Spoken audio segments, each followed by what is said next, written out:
Hey guys, welcome back to another Deep Woods Paranormal Podcast. My name is Matt Harvey. I'm the host of the Deep Woods Paranormal Podcast. I'm also the founder and lead investigator with Deep Woods Paranormal. So tonight we're going to be talking about the brown lights in North Carolina. They're considered like ghost lights. If you've ever seen the Saratoga ghost lights or you've seen a ghost road or whatever, these were found around 1910. Nobody really kind of knows what they are. There's a lot of theories that there may be Cherokee lanterns, and it's basically the women out searching for their men who lost their lives in the Civil War. They could be aliens or UFOs, or they could be something else. So Jonah is going to come on today and talk to us. He witnessed these lights in person. These I'll show you where this is. This is kind of a viewing area. I don't know where he was, but he can tell us about that. And these are out in South Carolina. Sorry, excuse me, North Carolina. My brain's not working today. Anyways, Jonah, tell us your story. What were you doing? What were you looking for the lights? Were you just kind of out exploring? What were you doing? Yeah, so I had found them just on a kind of a random Google search. I was just looking for more hikes to do in Western North Carolina, and that sort of popped up and immediately piqued my interest. So, um, my buddy and I were driving back from Virginia to Florida, and we stopped to hike to the top of Brown Mountain, um, and camp up there just to sort of see what would happen. Um, the mountain itself is not, it's nothing to write home about. It's 2,000 feet. It's an easy hike. It's one you really wouldn't do unless you were, looking for, the lights. Um, so we get to the top, and it's really just a patch of woods up there. Huh. Yeah. There's really nothing special about it other than you know these mysterious lights. So we're heading in, and we're kind of looking for a place to set up the tent, and it's there's no campsites. It's you just got to find a Oh, spot basically that's clear enough for you to do that. right. And it was kind of awkward once we were up there because it's so unassuming, and it was kind of after a long week, and we're both neither of us said it to each other, but um, we're both kind of thinking, like what are we doing here? What are the odds that something's really going to happen here? Yeah. So it was weird. So we find a spot to set up the tent, and we're inside, and we're kind of just trying to kill some time. The sun is just setting, and we're just playing cards. And my buddy, he goes outside to use the bathroom, and that's when I hear him say, "Jonah, get out here now." What time was it? About what time? This is right as the sun is just about set. There's still some light out, um, and so I come out of the tent, and he points off into the distance into the woods, and there are some lights out there, Wow. and so we just sort of stand there and try to figure out. First you're trying to figure out what it could be. If it could be, I don't know, something something normal. So I don't know, Right. cars off in the distance, or flashlights, or house lights off in the distance. But as the sun kept setting and it kept getting darker, more and more lights started appearing all Wow. around us. Were they moving? Were they stationary? No, there some, they were all sort of doing different things, and once they were all there, there was just hundreds. It was countless lights. Wow. Some would be floating, some would shoot up in the air. Uh, a couple very unique ones around the tent were on the ground, and they were different shapes, they were different colors, and he and I just stood there probably for, I don't know, at least a good 5 minutes, just silent with our jaws on the ground in disbelief. Yeah. So they came up right to you? Yeah, yeah, we were. I say the closest I got to some that night were, I don't know, maybe 10 yards away. Terrible. I'm a Yeah. terrible distance, but Did they um, seem like they had an intelligence to them? Were they yeah. kind of, One in particular. There were three lights that night um, that were unique to me from others. Two of them were these little, almost campfire lights. They were like a stack of little fireballs on each side of our tent, like the exact same distance away. wow. Yeah, to the point where I was like, all right, that's not coincidence. That's Yeah. And the most unique light I saw that night was uh, I saw one off in the distance a little ways, kind of on its own, and it had a really weird movement to it. So I got about, like I said, I don't know, 10 yards away, and I'm looking, and it looks like a lantern, and it looks like it's hovering at the height that someone would be holding a lantern. Wow. And I watch it go behind a tree and back, from the other side, and then it just sort of wanders off into the woods, almost like it's lost, like it's not sure where it's going. It kind of weaves in and out of trees, and it was definitely the eeriest that I saw that night. Hmm. Like it had an intelligence to it. Yeah, absolutely. Yeah. Well, that's really strange. Now, you said, did they have colors? I'm sorry, I don't remember what you said, but about colors. There were different colors, yeah, like all different colors, different shapes, and a lot of them, if they weren't moving too much, they had this way about them, almost as if they were bobbing, Hmm. like as if they were in water or something. Hmm. That's strange. So they're just free floating around. Yeah. You said there are different shapes. What kind of different shapes did they take? Well, the specific ones that I like, because when this first went down, what actually happened, my buddy kind of, he didn't handle it well. Oh, He actually went back in the tent. hmm. His dog was with us too, so his dog stayed with him in the tent, and I, Yeah. I was I had to go explore and Hmm. immerse myself in this.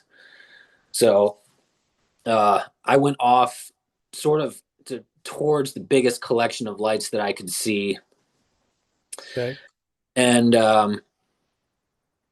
these ones were just sort of, they were all over the place. There were different colors, different Weird. shapes, doing different things, and I got the sense that I was only going to be able to get so close to them, Hmm. specifically from the lantern, because when I first went up and got to the lantern, like I said, about 10 yards away, um, just to see what would happen, see how close I could get. Wow.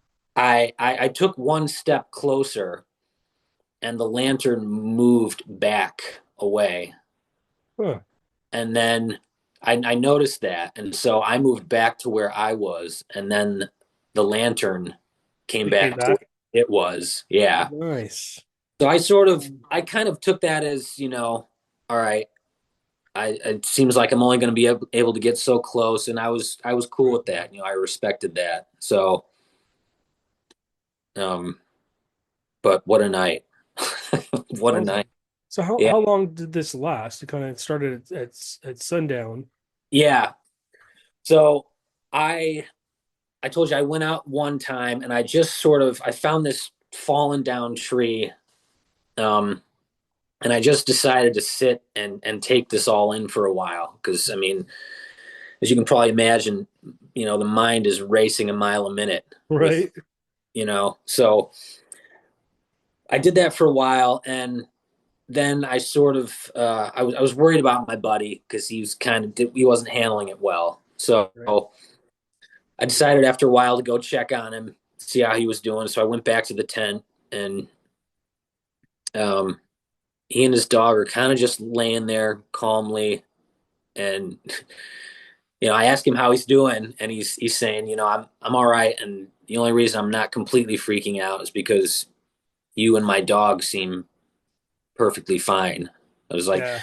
and I tried to calm him down. I was like, you know, everything was fine regarding the lights. Like there was nothing negative whatsoever. Yeah. It was all it was. I was loving it, to be honest. So um, let's see. I went back out one more time, and I think that's when I encountered the lantern. Interesting. Yeah, Did it feel like it was trying to tell you something or show you something? it really seemed lost. Oh, It really seemed lost. And it had this way of moving, like it was trying to find its way through the trees. And I didn't see any other light that night that looked or acted or moved like that. It was very unique. like it came to you for help or something. Yeah, and it was one of the closer ones to the tent. So that was definitely that, and the two little, like I said, the two little campfire lights.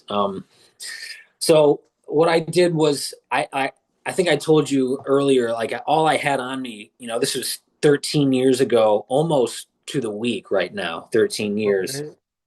All I had on me was a flip phone, and so I tried. I didn't think it was going to do anything because other than the lights, I mean, these woods, it's pitch black. You can't see anything. Right. I know exactly what you're talking about. Yeah. Yeah, yeah. So I tried snapping a couple pictures, and there was a couple times where, I'm holding the phone up towards one of the lights, and you can see the light, but then I would take a picture, and nothing would come up. Wow. And so once I realized that, I just, to save the battery, I was like, all right, I'll just shut the phone off. Yeah. So I don't remember how long I stayed out. Um, I knew like we had to leave pretty early the next morning because I actually had to I had to work in Oh, Florida the next day that oh, night. So I didn't stay out as late as I would have liked to. Uh, right. and I knew I had to get some kind of sleep or at least try. So after a while, I went inside the tent, um, to try and lay down. And as I'm doing that, I look down at my jeans, and I can see my phone glowing through my jeans. Crazy. And it had been shut off, Yeah. and it's glowing to a point where I'd never seen it glow like this. Like, I mean, it was a little too bright. And I pull it out and I look at it, and there's this there's there's a really really bright but black screen with countless white numbers and letters Huh.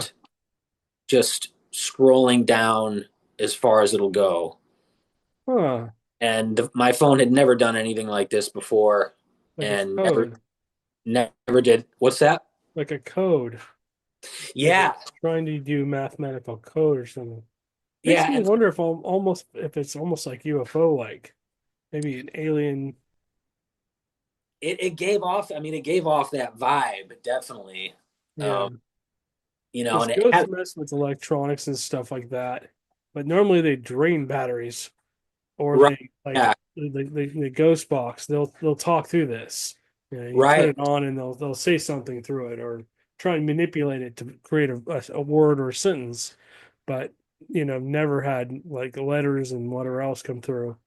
That's crazy. right, yeah. So It's very I interesting. managed to get sort of managed to get some sleep that night. I ended up having four separate dreams that night, and every Really? single one of them was about the lights. Four of them. Wow. And I kept, I had one of those a tent where you don't have to put the top on, so it's kind of mesh, so you can Right. see if you. Hmm. So, I'm waking up. I don't know how many times throughout the night, just sitting up and looking out to see what the lights are doing. And I finally must have, you know, gotten a decent amount of sleep because I wake up and I can see that um, it's starting to get light now, and there are two lights left. All of them, the rest of them have disappeared. There are two left, and those are the two little campfire lights on either side of the tent. Wow. It's like they maybe they get duller during the day or something like that, and you just can't see them, but they're still there. That's possible. Yeah. So when you go to sleep, your brain pretty much almost all shuts down, and people don't realize. Because we talk about ghosts, when you talk about ghosts, manipulating your sleep, and also demons and angels and stuff like that can manipulate your sleep. The only thing on in your brain is your subconscious. There's no memory on when you go to sleep. So Right. usually when you wake up and you're in the middle of a dream, you usually forget it right away. So if you can remember, there's a theory that if you can remember what your dream was and you can recount it and stuff like that, there's a good chance you had communication with some kind of ghost, if you will, or something else. But Okay. almost sounds like you had almost like an alien experience with the numbers and symbols and stuff on your phone. I wish there was a way back then you could have saved that somehow or caught a screen, shot of it so we could at least look at it and go, okay, we need to get to a scientist, somebody that can break this down and Yeah. tell us Right. what this means. Yeah. Yeah. Have you guys been up there since? I have actually. Uh, there's a documentary out that I was a part of Cool. called "I Saw the Light." Um, Nice. you can, yeah, it's out on Amazon Prime right now. Um, a few years ago, I wrote the story of my experience, and then I had the idea of a documentary for it, and trying to go back up and see if I could experience it again, except this time have cameras and a Right. film. With document it. Were you Yeah, guys able to see anything the second time? well, you'll have to watch the film. Oh, okay. Good teaser. Yeah, yeah. Um, Awesome. Okay. Well, we'll have to get a link from you, and we'll post it in the description down below, guys. If you guys want to go watch that or read his book, we'll get all that information from him, and that'll be linked down below in our description, both in our audio and video podcast. So if you guys are interested in hearing more, this sounds just like the start of a good alien movie where these people go out somewhere and have an encounter and get some weird symbols and then return a certain amount of years later. it could absolutely be a film. Yeah. Um, there's some awkward stuff leading up to it. Um, some drama beforehand, and yeah, like it could absolutely be a film. Nice. So when was the last time you guys went up there? So I know you let's can't give away too much about the book or the well, we movie or whatever, but I got a hold of the filmmaker and got him on board, and then we did three separate trips oh, cool. up. back up Brown Mountain, and Okay. the last one would have been uh, fall of 2023. Nice. Yeah, so that was the last time I was there. So they're pretty, it was a couple years ago, but they're still pretty active, sounds like. Yeah, yeah. I went back once with my brother. I don't know, like 4 years ago, and Mhm. we actually saw. If you're looking on a map and you look due east of Brown Mountain, I think it's Adams Hold on. Peak or Adams Mountain, Let me have that. There we go. Why does it and want to share? Hold on a second. yeah, It does not want to go. Hold on. All right. Oop. We were working on this. We're having technical difficulties. Bear with me. yeah, no Okay. worries. Let's see. Notification window. Let me see if I can get this to share. Nope, it doesn't want to share. Okay, that's what happens when I have paranormal stuff that happens in this office all the time. So Yeah, audio clips of other people talking. You can hear the dogs in the background. But anyways, so if you go to Google Maps and Brown Mountain, go ahead, keep going. What were you saying? yeah. So I think it's right next door to Brown Mountain to the east. It's Adams Peak or Adams Mountain, and on certain parts of Brown Mountain, you can look over. I mean, depending on the foliage, and you can see Adams. And when I was there with my brother, um, nothing happened on Brown Mountain, but we looked over at Adams, and it looked like the Fourth of July over there. It was Dang. it was crazy. I mean, it looked like there was a city up there with all the lights. And I went with the filmmaker twice and camped up on Adams, and there is nothing up there. Wow. Absolutely nothing up there that would give off any light. Huh. So, Very interesting. so I guess they have the lights have other places other than Brown Mountain that they will venture. Yeah, I wonder if I can get the stupid map to come back up.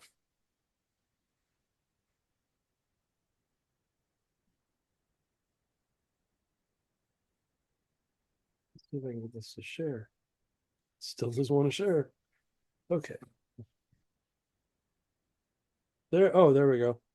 Okay. Now we're back in here. Okay. So Brown Mountain. I don't know if this will let me move around. Okay, so Brown Mountain's here. What was the name of the other mountain you talked about? Adams Peak or Adams Mountain should be the one right to the east of Brown. The east is this way somewhere. Yeah, I can't get this to move, but I can only share my screen. I don't know if people can see this. Yeah, that's very interesting because it's right next to a fault zone here, which is Okay. interesting. Yeah, I mean the fault could be giving off energy as well. There's a lot of haunted locations and other things that happen, especially UFO sightings along fault zones. Okay. Let's see. Let me see if I can stop sharing for a second. There we go. Maybe I can do this again. Hold on. Let me try this again. There we go. Okay, now maybe okay, now we can move this right. Bear with me. Sure. Okay. So the east. Yeah, look at this fault zone. Oh, it's surrounded by fault zones. Look at that. See all Oh this yeah. right here? Can you see this? Yeah. That's a fault zone. And this Okay. is all fault zone as well. All this. You can Yep. see it comes down, goes back up, and kind of swings down through and comes back up this way and goes like this. Oh yeah. So you can see all my Bigfoot sightings. Oh, is that what that is? Yeah, Okay. pretty much. Let me see. Hold on. Come on. Scroll back in.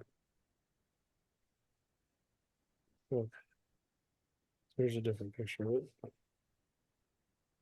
Yeah, you can see. So there's where you were kind of hanging out, and here's all these blue things are some kind of paranormal sighting of some sort. So that's interesting. It's right in the thick of a bunch of paranormal activity. Very, Okay. very strange. Look at all that. That's Oh insane. yeah. but yeah, I mean, that's just really cool. That you're seeing all that. I mean, all this whole area is just, it's probably just a paranormal hot zone. Um, Right. so it'd be interesting to one of these days compare it to what the Saratoga Ghost Lights looks like. See what's around there as far as paranormal activity. Yeah. I know to the west of that, down by the Mexican border, there's a lot of UFO sightings. Okay. So yeah, I mean, I don't think I have very many UFO sightings on here, but this is all Bigfoot territory in this area, Yeah. especially along these fault zones Okay. in the mountains out here, because there's not a lot of people that live out here. Right. Yeah, that's really cool. Yeah, very, very strange. Okay, so you were talking about the east.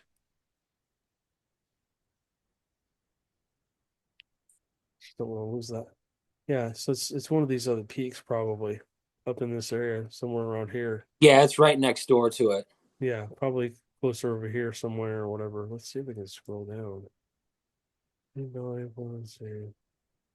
I think there's a road that goes right in between them. I can't remember the name of it. Brown Mountain Beach Road, maybe.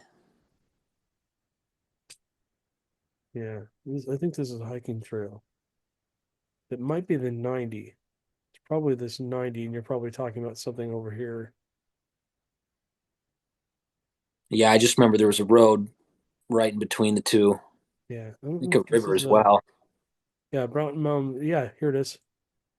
So here's the ridge, and here's the Brown Mountain Beach Road. So it's Oh probably yeah. somewhere over here. Yeah. You guys Yeah. probably came up this road here, up here somewhere. Let's see, Carroll Mill Creek Lane. That dumps you off somewhere over here. See if we can zoom in enough to see. Nope. Let's see if our little guy will go down there. Nope. He's like, no way. I'm Yeah. not going out there. Yeah, that's really interesting. Yeah. It was a wild night. Yeah, so this valley here seems to be a hot spot. That's really interesting. So you saw something over here when you were over here. Huh. Well, this Yep. sounds really interesting. I mean, maybe some paranormal investigators in the area would like to go out here and check this out. I'm sure there's people that explore it. Um, Well, normally there's like three sort of viewing points, like on kind of the side of the road, like miles away. Like they're like designated viewing points for the Brown Mountain Lights. But what I did when I read about them, I kind of read that and I was like, why doesn't somebody just hike up there and see what's going on? And so that's what I did, and I was rewarded. yeah, these two lookouts are not very far from each other. Brown Right. Mountain Ridge and Brown Mountain Overlook. And this Yeah. kind of shows you a little bit more of this gives you a better idea. Look how forested this is. Oh yeah. Has some thick stuff. I mean, you're not gonna go walking into this. That's pretty. Right. Yeah. There we go. So I mean, this other ridge is probably what you're talking about right here. Yeah, that looks like it's one of them. Yeah. Mhm. This is probably another stopping point. These ridges, these were probably old volcanoes at some point. Yeah, I mean, great. This looks like a great place to explore. Oh, it is. Yeah. It'd be fun just go walk up there. Do you guys do a lot of adventures up in this area? Not I just have just pretty much just for Brown Mountain. I actually, my brother and I hiked up Mount Mitchell to begin with, and that's kind of where this all started. We got back awesome. from Mount Mitchell, and I wanted to find more hikes in the area, and that's how I came across Brown Mountain. Nice. Well, it looks like a really cool place to go explore and check out. You guys definitely need to go check out his documentary and read his book. Like I said, the links will be down both in the audio podcast and the video podcast below. I'll definitely get that from him, and we'll share that with you guys. And you guys can go check out his movie and see what it looks like. I'm sure it's going to be cool to relive his experiences and stuff like that. I mean, it's not often that people will take the time to do a documentary about an experience they had. It's very rare. But anyways, well, Jonah, thank you so much for coming on and sharing your experiences with us. We really appreciate it. And we'll have to look for your book and then also watch the documentary and see exactly what happened. I know that's pretty much a mystery at this point. I'm sure there's a lot more juicy details in the story here. So, anyways, guys, thank you very much, Jonah, excuse me. I can't talk tonight for coming on, and we will catch you guys on the next one. Thanks, Matt.